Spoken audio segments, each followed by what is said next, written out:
Hi weavers, welcome to my channel. అందరికీ నమస్కారం అండి. అందరూ ఎలా ఉన్నారు? బాగున్నారా? ఈరోజు ఈ వీడియోలో చూపించే ఈ రెసిపీ మోస్ట్ రిక్వెస్టెడ్ వీడియో అండి. ఎందుకంటే 9 months బేబీస్కి బ్రెయిన్ డెవలప్మెంట్ కోసం ఏమైనా రెసిపీ ఉంటే చూపించమని చెప్పి అడిగారు. వాళ్ళ కోసం ఈ వీడియో చేస్తున్నాను. ఈ ఫుడ్ 9 months నుంచి మనం 2 years బేబీస్ వరకు మనం ఫీడ్ చేయొచ్చు. మార్నింగ్ బ్రేక్ఫాస్ట్లో లేదా ఈవినింగ్ టైంలో స్నాక్స్ రూపంలో అయినా మనం ఫీడ్ చేయొచ్చు. సో మేకింగ్ ప్రాసెస్ చూసే ముందు ఫస్ట్ టైం ఈ వీడియో చూస్తున్న వాళ్ళు ఛానల్ని సబ్స్క్రైబ్ చేసుకోండి. ఇలాంటి బేబీస్ రిలేటెడ్ ఫుడ్స్ నేను ఆల్రెడీ అప్లోడ్ చేస్తున్నాను, ఒకసారి చెక్ చేయండి. కంటెంట్ నచ్చితే ప్లీజ్ షేర్ చేయండి.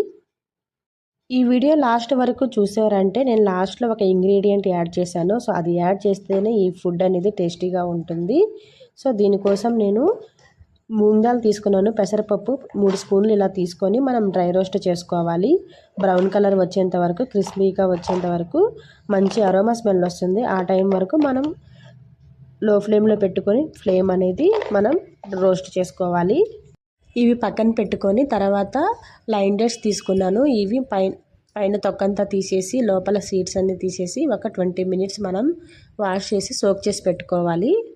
ఆ తర్వాత ఆల్రెడీ మనం రోస్ట్ చేసిన ఈ మూంగ్ దాల్ని కొంచెం చల్లారిన తర్వాత వాష్ చేసి కొంచెం సోక్ చేసి పెట్టుకోవాలి. అట్లీస్ట్ 5 to 10 minutes సోక్ చేసి పెట్టుకోవాలి. ఎందుకంటే ఇలా పప్పులు సోక్ చేసి పెట్టడం వల్ల గ్యాస్ అనేది ఫామ్ అవ్వదు పిల్లలకి. దానికోసం మనం ఎంత రోస్ట్ చేసినా కూడా అట్లీస్ట్ 2-3 minutes మనం ఇలాగా నానబెట్టుకోవాలి. ఆ తర్వాత సేమ్ కడాయిలో కొంచెం గీ వేసుకొని డ్రై ఫ్రూట్స్ మన దగ్గర ఏమున్నాయో అవన్నీ యాడ్ చేసుకోవచ్చు. కావాల్సింటే పిస్తా కూడా యాడ్ చేసుకోవచ్చు, ఒక బాదం పప్పులు తప్ప. ఇవన్నీ కూడా మనం ఇలా రోస్ట్ చేసుకోవాలి. తర్వాత ఒక మిక్సీ జార్ తీసుకొని పెసరపప్పు నానబెట్టాము కదా, ఆ వాటర్ అంతా పక్కన పెట్టేసి ఈ పెసరపప్పుని దీనిలో వేసుకొని మనం ఆల్రెడీ నెయ్యిలో వేపుకున్న డ్రై ఫ్రూట్స్ని దీనిలో వేసుకొని ఇంకా లైన్ డేట్స్ని కూడా యాడ్ చేసుకొని మిక్సీ పట్టుకోవాలి. కావాల్సి ఉంటే కొంచెం వాటర్ యాడ్ చేసుకోవచ్చు.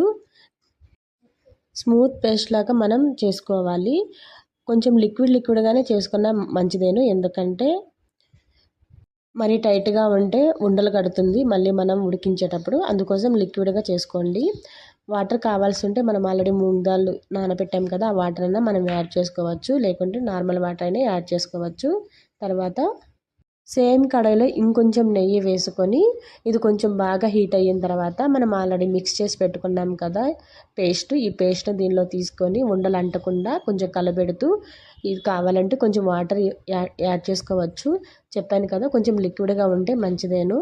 సో ఎన్ని వాటర్ కావాలో అన్ని వాటర్ వేసి మీడియం ఫ్లేమ్లో పెట్టుకొని ఉడికించండి. ఉడికించిన తర్వాత మనం ఉడికించేంతసేపు ఇది కలబెడుతూనే ఉండాలి. ఎందుకంటే పెసరపప్పు కాబట్టి తొందరగా మాడు అంటుకుంటుంది. ఇంకా జీడిపప్పులు కూడా వేసాం కాబట్టి మాడు తొందరగా అంటుకుంటుంది. సో అలాగా రాకుండా, ఉండలు కట్టకుండా ఎంతసేపు ఉడికిస్తామో అంతసేపు కలబెడుతూనే ఉండండి. ఇది కొంచెం బాగా ఉడికిన తర్వాత దగ్గర పడుతుంది, ముద్దగా అవుతుంది. ఆ టైంలో కొంచెం కన్సిస్టెన్సీ అనేది చెక్ చేసుకొని తీసి పక్కన పెట్టేసుకోవాలి. ఇది లైట్గా చల్లారిన తర్వాత ఆల్రెడీ కాచి చల్లార్చిన పాలు వేసాను. నాకు 1 year బేబీ ఉంది కాబట్టి నేను కాచి చల్లార్చిన పాలు వేస్తున్నాను. 1 year బిలో పిల్లలకి అయితే మీరు ఆల్రెడీ ఫార్ములా మిల్క్ ఏమైనా యూజ్ చేస్తుంటే అన్నా పెట్టుకోవచ్చు, లేకుంటే నార్మల్గా అయినా ఫీడ్ చేయొచ్చు. మిల్క్ పౌడర్ ఉన్నా కూడా యాడ్ చేసి వాటర్లో కలిపి అలాగైనా యాడ్ చేసుకోవచ్చు. సో పాలు కలిపితే కొంచెం టేస్ట్ అనేది మారుతుంది, బాగుంటుంది, పిల్లలు ఇష్టంగా తింటారు.